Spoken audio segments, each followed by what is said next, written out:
Hey, hi everybody. This is Adam Paul Seagram coming to you today with a message of love and light for the planet that needs it more than anything right now. Love is all there is. Love is always the answer. And along with love comes forgiveness. So we have to let go of those things that are holding us back, old ideas, old grudges, old hurts and angers. That's all the past. Anything that I've just said is already in the past. So we have to stay in the present now moment and choose every second what we want to be manifesting and demonstrating in our world. We are here to convert this world to love and light, to take it back to heaven on earth. This is a world that has forgotten God because God has been programmed out of us. We were told it is something that's not. It's not an old man in the sky with a long white beard that judges some and rewards others. It is a deeper part of ourselves, and we have forgotten to love that part of ourselves. This is all about self-love. What's happening in the world is an outpicturing of the loss and lack of love. Jesus, a master teacher, there are many masters for many teachings. He said, love one another. I believe that's the missing link. So the link here is to start with loving ourselves and start with loving one another. And that means refusing to take on all the negative things that are going on in the world. Those are symbols. They are showing us it's time for things to end, the disgraceful energies, the dark energies, to leave us alone and to kick them out of our mental household. The atmosphere in which we live in our minds just creates what outpictures in our world as well. So we have to be vigilant and determined to keep the darkness out and to think high thoughts, choose the high road. So I believe this war business that's going on, these are the wars to end all wars because it's time for peace. We're entering the Aquarian age, and this is the new truth that we must embody. It's if you don't lose it, if you don't love it and use it, it goes away. I'm talking about love.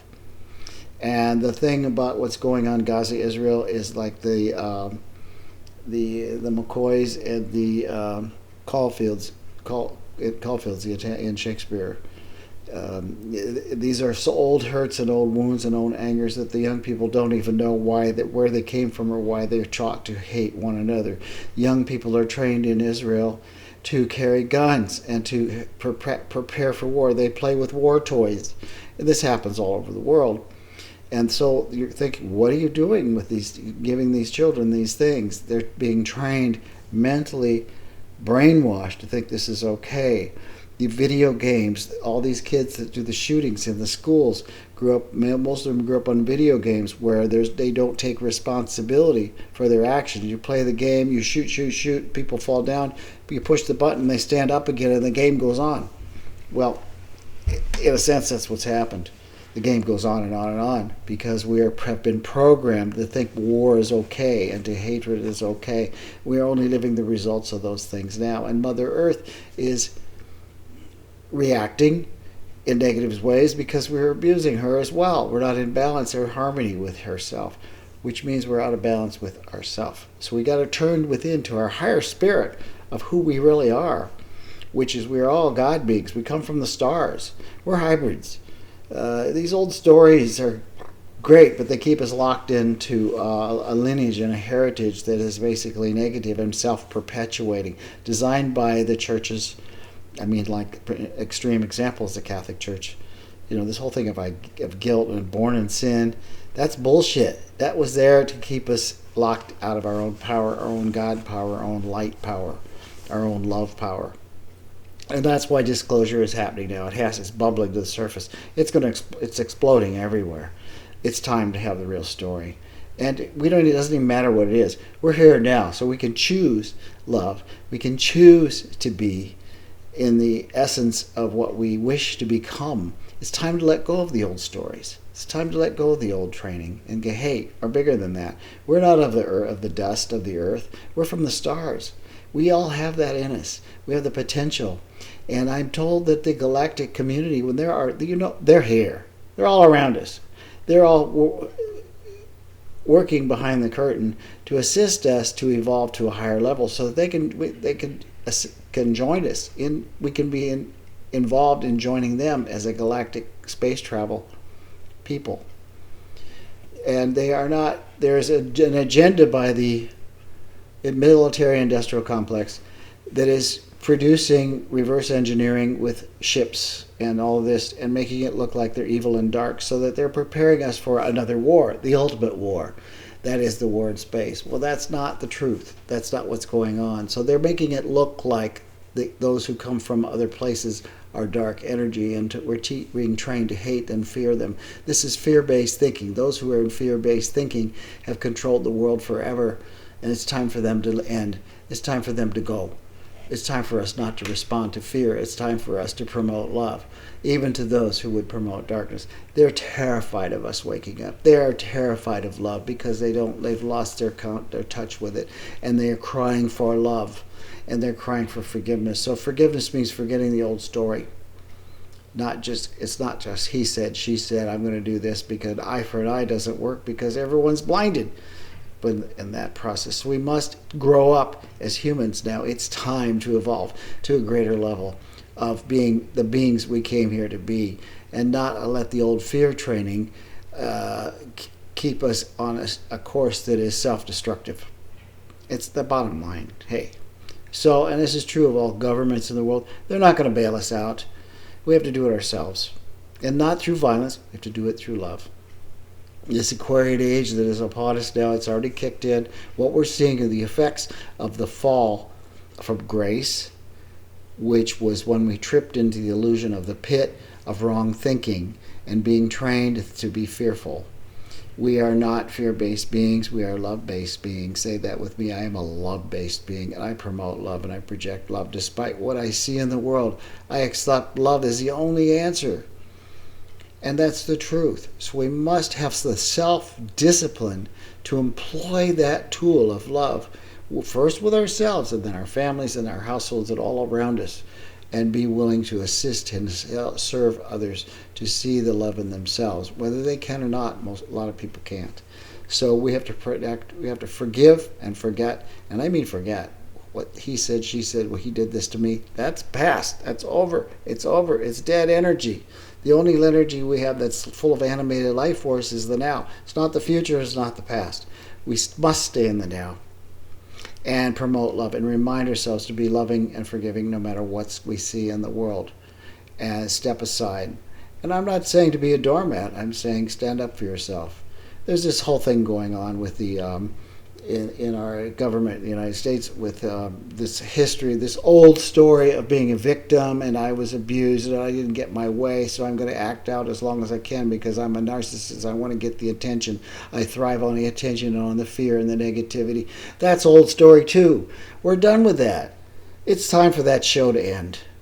It's time for us to create a new show, one of love and joy and happiness. And it takes some courage to go there, but it always works.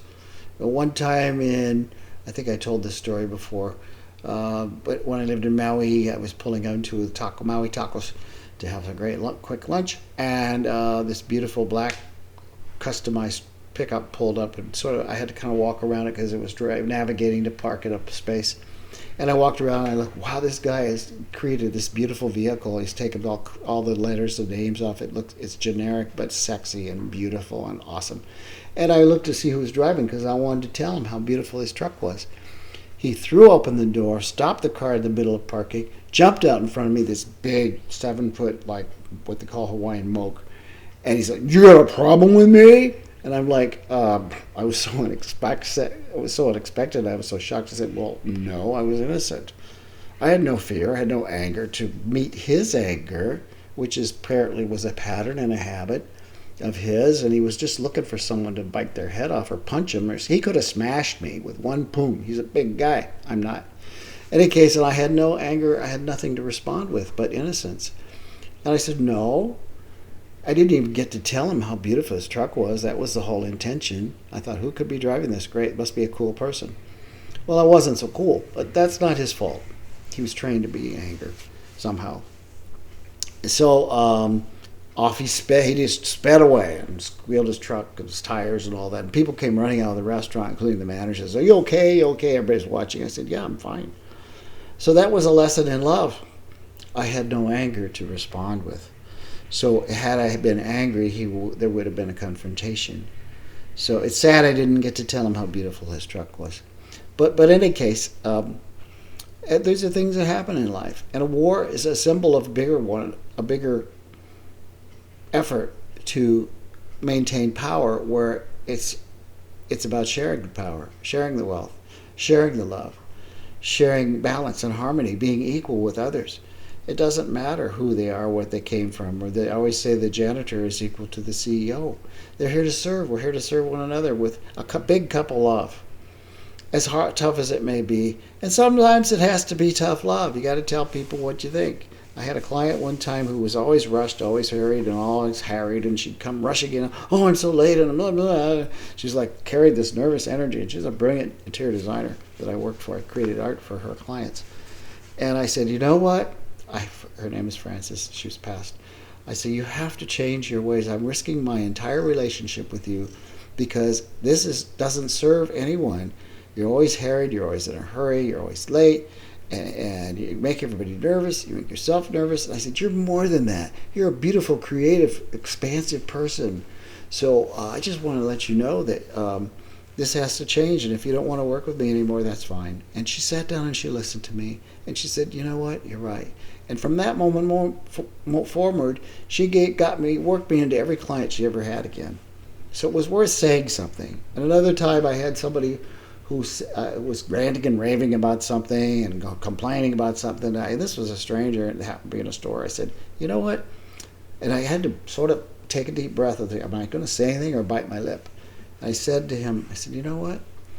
It might have something to do with your attitude. And he stopped. It kind of shocked him. He says, oh, you might be right. So, you got to trust your hearts, what your heart wants to say and what your heart wants to feel. And to feel things out and say, sometimes you can say, is it safe for me to speak here? And listen to that. Ask your inner self, your higher self. It knows. And usually that responds to the higher self in the other person, because everybody wants the same thing. Everyone wants peace, prosperity, happiness, joy, lightness, abundance, and caring. And that's what's missing, is the caring in our world. So we have to be the one who cares and take the risk to be the caring one in the room. And you can change the atmosphere. Mother Teresa always says it only takes one person to change the energy. And that's true. So let's be that one person.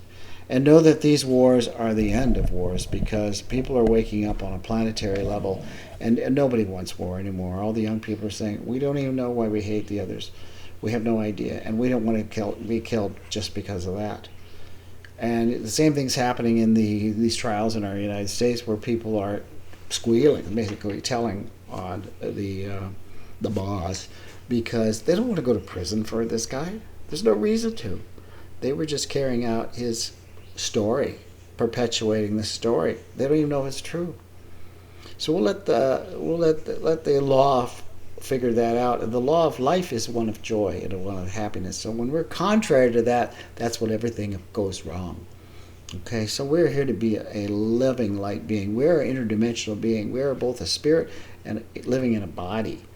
So we are actually interdimensional, and we can take that energy when we focus on it and send it out to the world. Send love and light to Israel and Gaza. Send light to Putin, and send light to Russia, and send light to those that we are sold as enemies, because they're not. They're just people like the rest of us. So let's just stay on that same page and know that everything's in divine order and divine timing, and we're choosing to be an emissary of light. So think in love and light and send love and light. That's a very powerful energy, and it will go to those places. Send it to where it's needed. They will feel it. It has more power than anything that any gun would ever have. So be in peace and be in love. Thank you for listening. Have a great day.